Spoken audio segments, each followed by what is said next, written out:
জাগুনত আৰম্ভ আম আদমি পাৰ্টিৰ নিৰ্বাচনী প্ৰচাৰ অভিযান লগতে দলীয় নিৰ্বাচনী কাৰ্যালয়ৰ মুকলি সমাগত লোকসভা নিৰ্বাচন 2024 ইতিমধ্যে ৰাজ্যত বলিছে নিৰ্বাচনী গৰম বতাহ সকলো ৰাজনৈতিক দলসমূহে নিজৰ নিজৰ প্ৰাৰ্থীৰ প্ৰচাৰ অভিযান অব্যাহত ৰাখিছে আজি জাগুনত নিৰ্বাচনী প্ৰচাৰৰ বাবে উপস্থিত ডিব্ৰুগড় লোকসভা সমষ্টিৰ আম আদমি পাৰ্টিৰ প্ৰাৰ্থী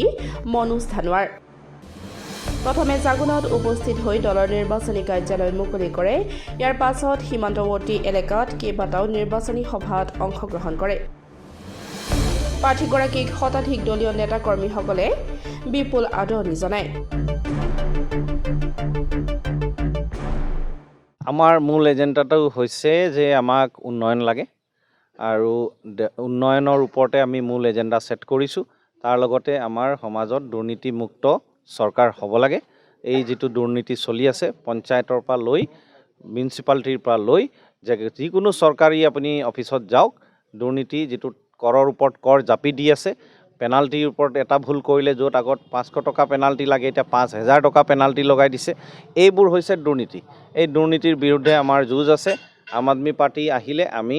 এই দুৰ্নীতি নাইকিয়া কৰিম তাৰ লগে লগে আমি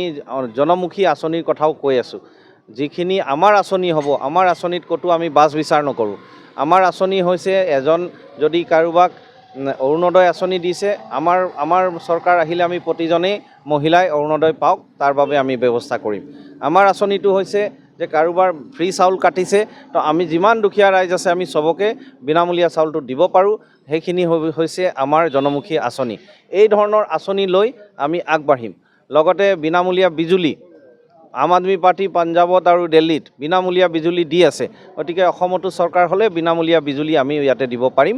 এনে ধৰণৰ কিছু আঁচনি লৈ আমি আগবাঢ়িছোঁ আপুনি কিমান আশাবাদী ইয়াতে মই 100% মই আশাবাদী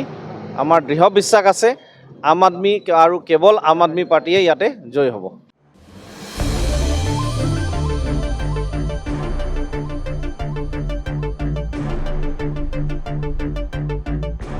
জাগুনৰ পৰা গৌৰৱ মোহনৰ ৰিপৰ্ট ডেমক্ৰেটিক আছাম